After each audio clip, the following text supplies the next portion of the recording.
Welcome to the Chancery. We're here in one of 34 units of new affordable housing. You test it real quickly before you put on the pothole blitz has started. I'm so excited to be here to open this new, huge Algonquin Park pool. Safe Louisville takes a new, coordinated, multi-factor.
Microphone check. 1, 2, 3, 4. Microphone check.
have a lot of other folks too.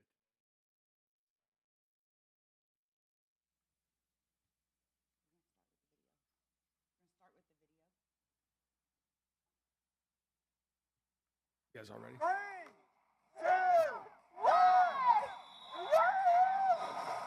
Drone is first responder, first executive director of Thrive by 5 Louisville. Welcome to the new Parkland Library. This historic government building will be reimagined into modern residential housing.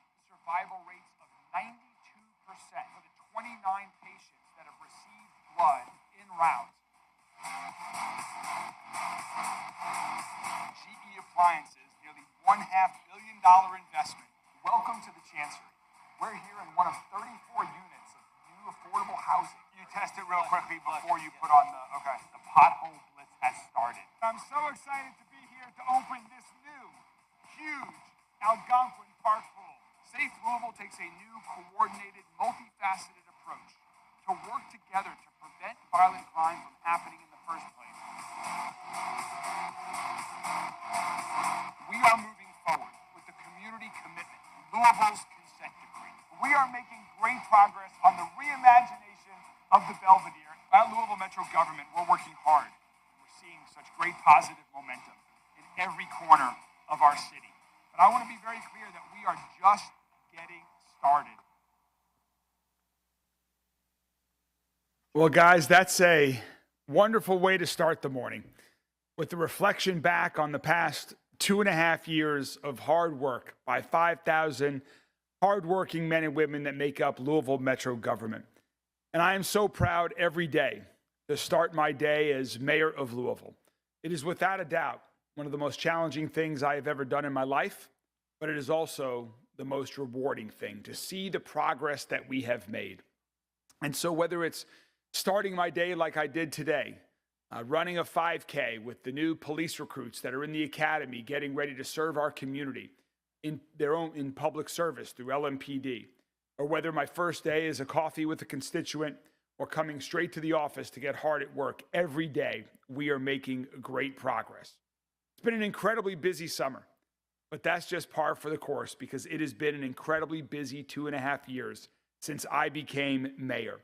And since day one, even before my colleagues and I took these offices that we're currently in, we have been working hard to lay the groundwork to make Louisville a safer, stronger, and healthier city.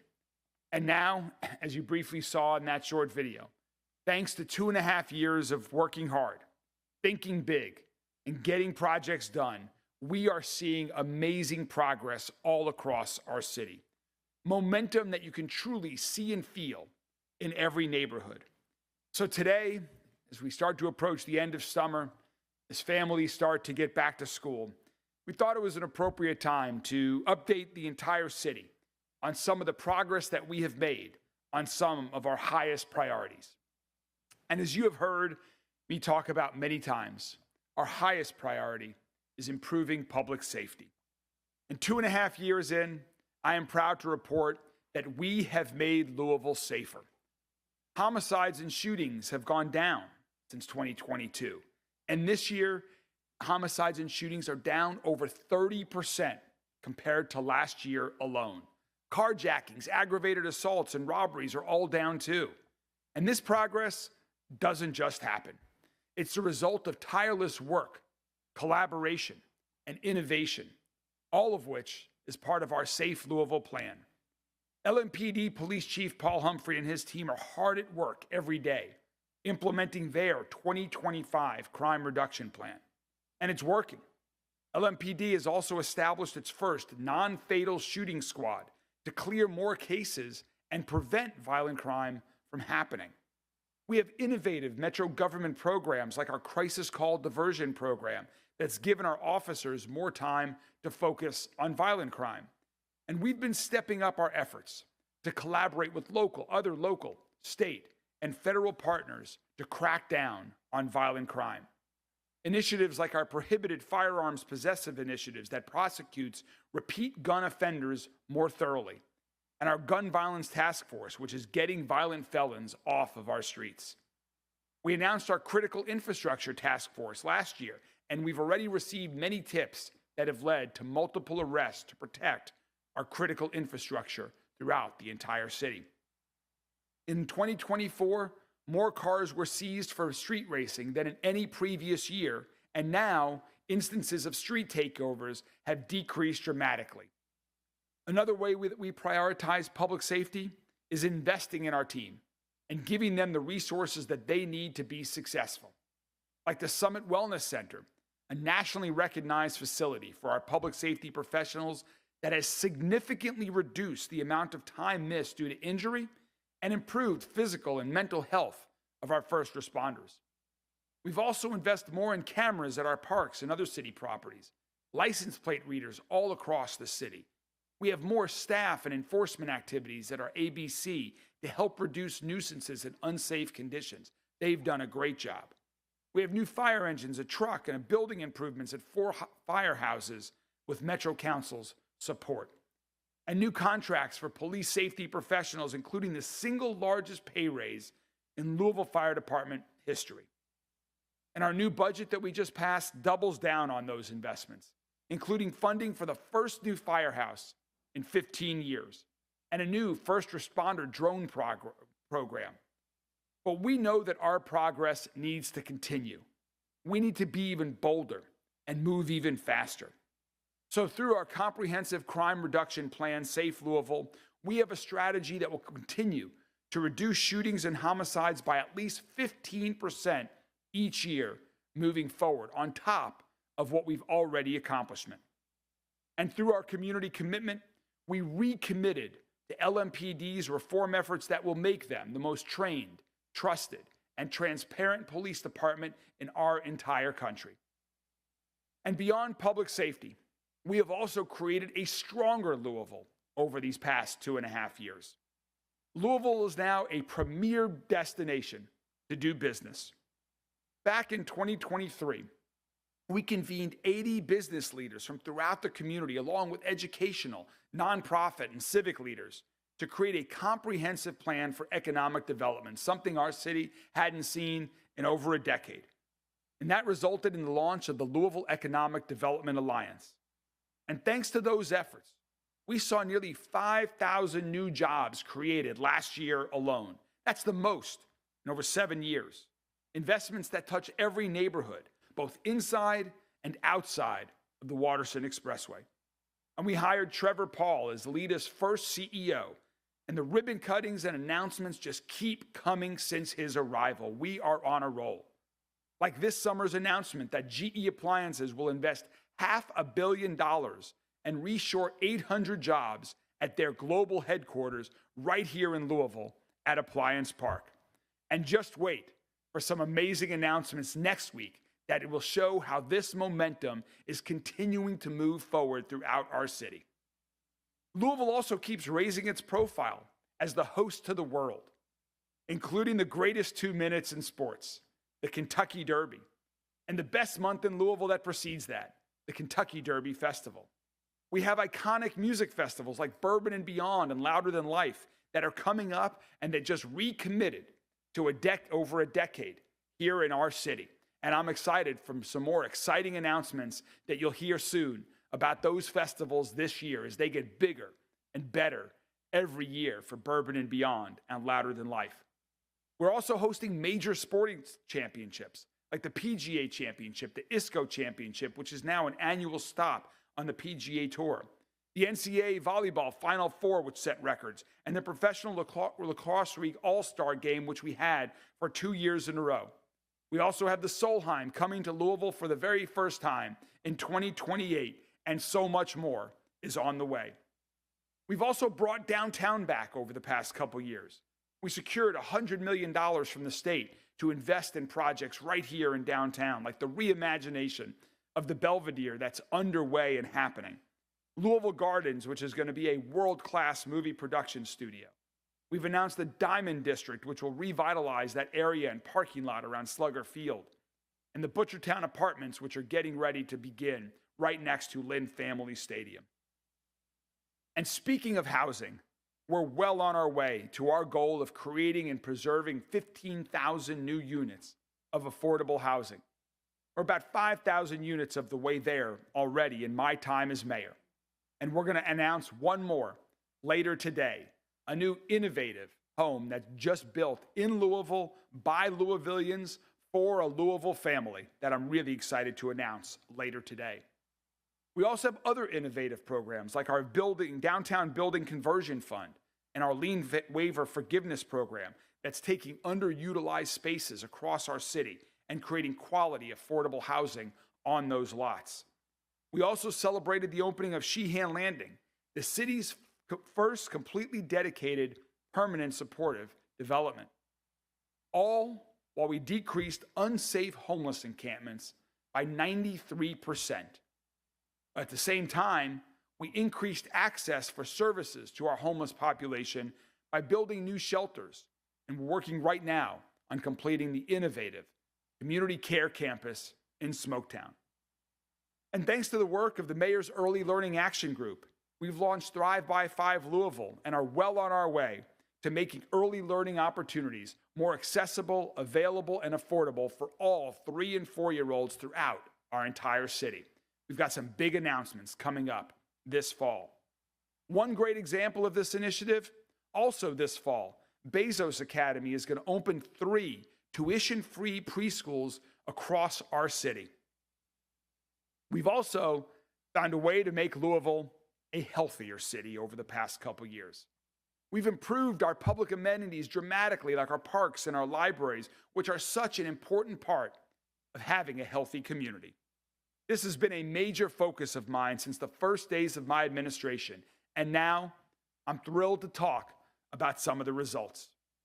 We were able to redirect $25 million of federal funding to our parks and libraries again, like so much of this, with Metro Council's support.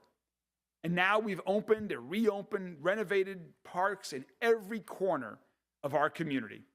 This year alone, we've had more openings and ribbon cuttings at parks than in any 6-month period in our entire city's history.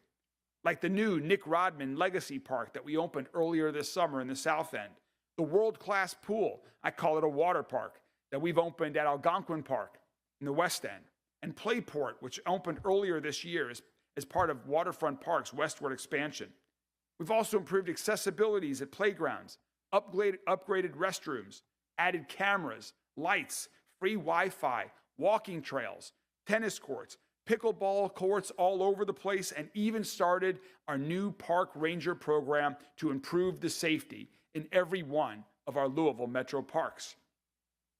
We're also building, rebuilding, and improving libraries all across the city, like the Parkland Library, which reopened earlier this year after being closed for nearly 4 decades.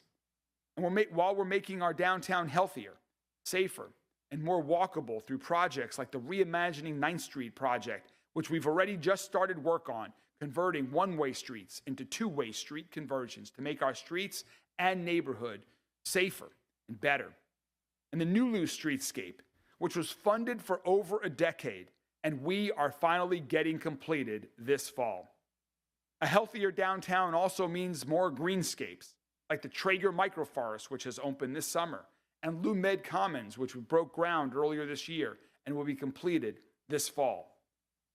We're also seeing more high-quality healthcare being offered all across our city. From West Louisville, where Norton opened the first new hospital in over 150 years, to out east in J-Town, where they've announced a new children's health care campus. And a few months ago, our own Louisville Metro EMS became the first EMS in the state of Kentucky, one of only about 1% nationwide, to provide blood to patients in the field. That initiative is already saving lives, just like we provided an update on last week. Well, friends, this is just a snapshot of everything that we have going on all across our city. I know that was a lot. Each item by itself is a big deal. Together, we're talking about transformative work. We are truly transforming our city. Still, there is so much work to do. There is so much work ahead of us to make Louisville even safer, even stronger, and even healthier. We need to be even bolder, to move even faster. But I just want to once again thanks my 5,000 colleagues that make up Louisville Metro government that are doing this hard work every day to keep moving Louisville forward in this new direction. It is an incredibly exciting time to be in Louisville. Today, my website has been updated to make it easier for the entire community to learn about all of this progress. And another great way to keep in touch with everything that's going on and to learn about the work that's going on all across our city is to follow along on social media. Please follow along on any one of the major social media platforms to keep abreast of what's going on in our city throughout Louisville Metro government. And in addition to all the happenings that we post about every day, each week I'll continue posting the Mayor's Minute, which has a recap of some of the biggest things we've accomplished during the week. So I'm really proud of the work that's been done over the past couple of years, and I'm even more excited about what's in store as we keep moving faster into the future to make Louisville even safer, stronger, and healthier. Now, before I take some questions from members of the media, I want to have a couple of other quick updates on some things that are to report. First, some amazing news from the Louisville Free Public Library. This past weekend marked the end of the annual summer reading program. Students are heading back to school, but they were hard at work this summer across our city as well. At last count, 26,600 children and teens completed the program in Louisville, reading more than 400,000 books. That's the largest numbers of students that we've seen participate in our summer reading program since 2017. I just want to reiterate that our libraries are such an amazing resource. I'm excited about the new projects that are going on, and I'm excited about what's going on in every one of our 18 libraries. And that's why my team has been working hard with Barbara Sexton Smith and her team at the Louisville Free Public Library, and why we keep investing in them as such a high priority. I'm glad what impact our library team has made working with those 26,000 kids this summer, and I know it will make a positive impact in their lives for so much time to come. And also, one more update. We've heard a lot of community interest in making improvements to Champions Park. Champions Park is that park right there at the corner of River Road and Zorn Avenue. And alongside Champions Park, there's some other city-owned properties and some other things we've heard about from constituents over the years. So our Office of Planning is going to get feedback from the community on potential uses for that area. We're going to listen to the community before we begin the planning for what's next in and around Champions Park and River Road. We're going to open a survey that will be posted online, and we're going to host 2 public meetings that I want to invite the community to join us at. One is on August 11th at Lynn Family Practice Facility right there on River Road, and another is August 13th, just up the street at Locust Grove. I hope people from the community will join us. You can find out more on our website. Both of those will be on August 11th and 13th from 6 to 8 p.m., and more information can be found online. We look forward to hearing from the community as we begin to plan the next chapter for Champions Park, and as we begin to plan even more projects for the coming years all across our city. Thank you all very much, and I'm happy to take any questions from members of the media. I just wanted to talk about some of the things you mentioned. You mentioned the Belvedere projects. According to the last change work order, it looks like the design phase alone is going to cost like $16 million. I know there's a higher price tag for the final construction. Can you just explain again to the public why it's important for the city to invest so much tax dollars in a project like this? Sure. So the Belvedere is located right in the heart of our city, right at 5th and Main Street, overlooking the Ohio River, right just behind the Kentucky Center for the Performing Arts, east of the Muhammad Ali Center, and over Interstate 64. So it's important for a lot of reasons. First, the Belvedere is a 50-year-old property that is basically crumbling concrete. I invite anyone to check it out today, and you will see that's exactly what it is. So first and foremost, we have a safety issue. We have a 50-year-old structure that spans an interstate where hundreds of thousands of cars drive by, also over a very large parking garage that serves so much of our downtown. So regardless of what we do, we need to fix this property. We need to ensure that it is safe for everyone that enjoys the Belvedere for the next 50 years, but also for everyone that is under the Belvedere, that drives under the Belvedere, that parks under the Belvedere. So much of the work is structural work that needs to be done regardless of what happens. While we're doing this work, we have a unique opportunity to create a world-class destination for all Louisvillians, to bring us together right in the heart of our city and downtown, to be a catalyst for even more downtown activity, but also as an icon, as a destination for our entire country and world when they come to Louisville, another reason to come to our great city. So we're working hard on that project right now. The design is progressing as we speak, and we're excited to share the latest plans of what the Belvedere will look like, what the final budget is, and all of that later this fall. But again, safety is really coming first in our planning. The more we got into this project, the more we realized that we need to do something to ensure it is safe for everyone underneath and on top of the Belvedere. Just with the Kentucky State Fair coming next week, and I know we had those luckily false incidents at the Expo Center at Kentucky Kingdom about a month ago. Have there been any discussions of enhanced safety at the fair this year, or anything like that so far? Yes, the question was about the Kentucky State Fair and the recent scare that we had during the Run for the Roses tournament with, fortunately, which was not an actual event, but people were understandably scared. And as we planned for security for the Kentucky State Fair, I'll defer the specific questions to the Kentucky State Fair, which has their own police department there as well. They've been working very closely with LMPD. We have an incredibly strong partnership with David Beck and his team there. I'm proud that we had an incredibly large turnout for the street rods last weekend at the Kentucky State Fairgrounds with no incidents. We are collaborating as we get ready for the Kentucky State Fair. And then literally right when the state fair is over, we start getting ready for Bourbon and Beyond and Louder Than Life. We're expecting probably 400,000 visitors to enjoy those 8 nights of concerts between the two events. So focusing on public safety in and around the state fairgrounds is going to be a paramount focus of ours over the next 6 weeks or so. In addition to just public safety, also traffic and those things as well. We're very focused on and working with them on every day.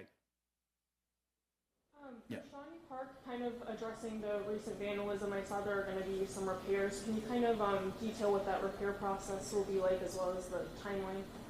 Sure. The question was about Shawnee Park, and we recently had some really unfortunate vandalism that took place on the Dirt Bowl basketball court there in Shawnee Park.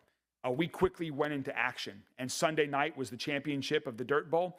It was a really fun night for me to join in those festivities, to watch both the women's and men's championships there, and to see the court, which had been repaired in record time, to make sure that the Dirt Bowl championship, 56 years going strong, had a nice court to play on. So we did get those repairs done.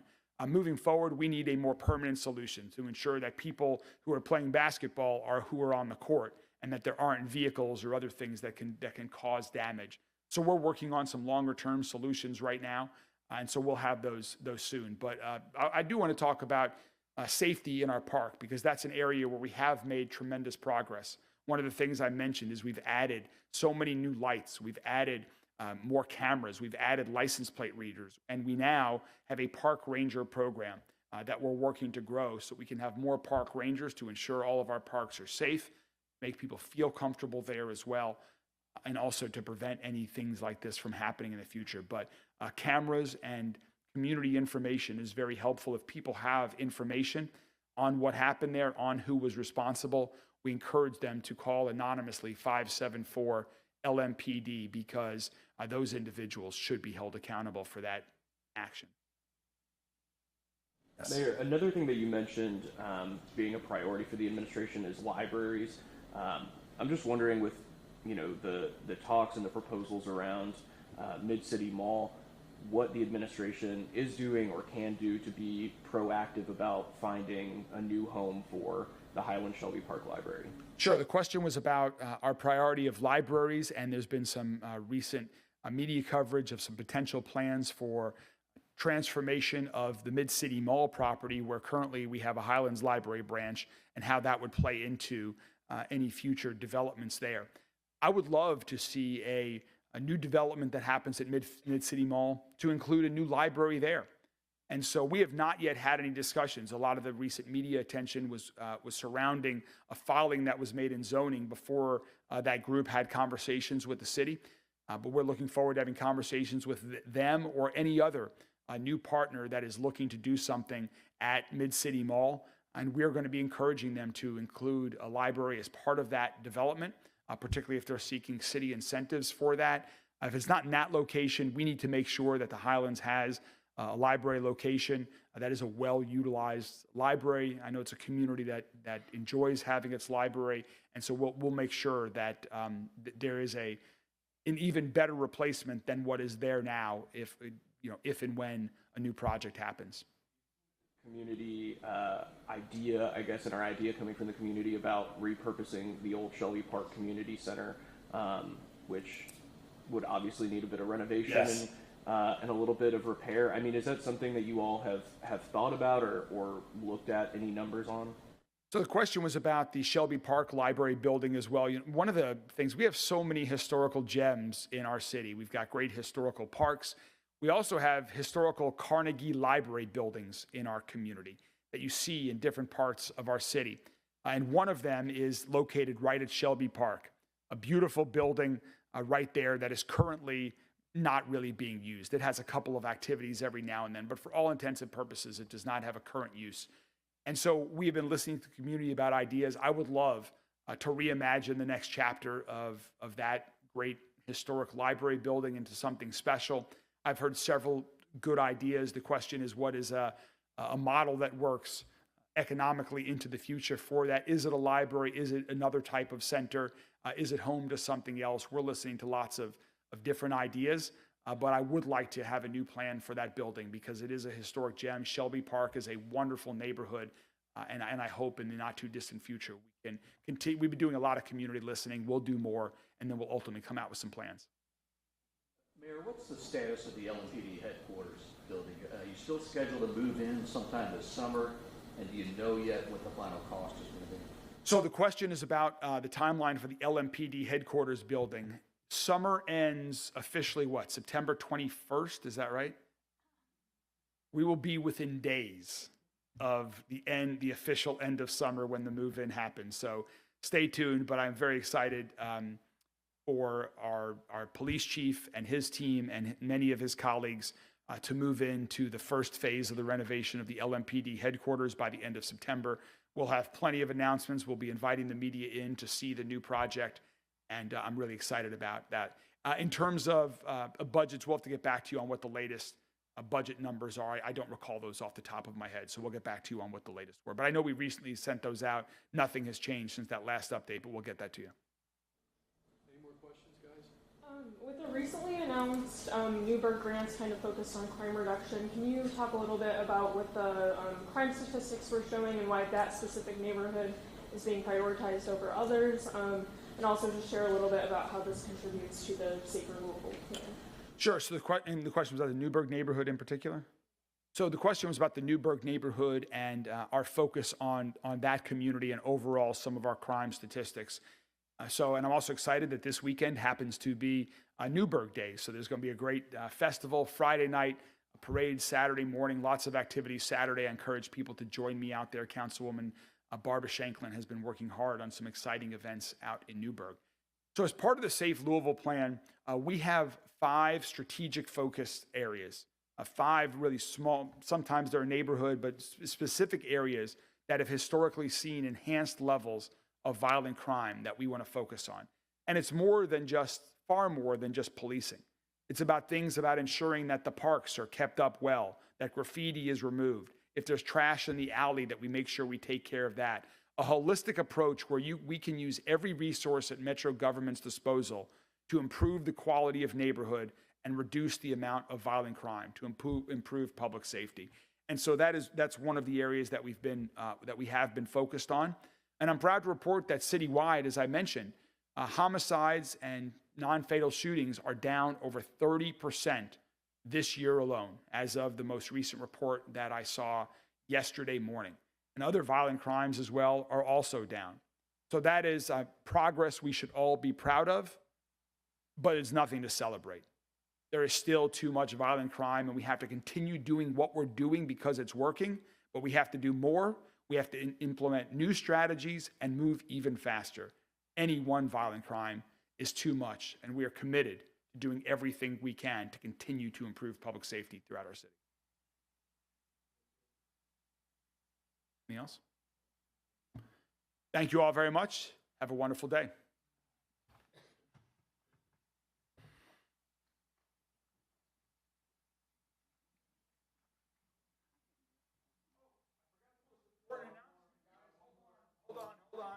We need to go live and break into network programming for this.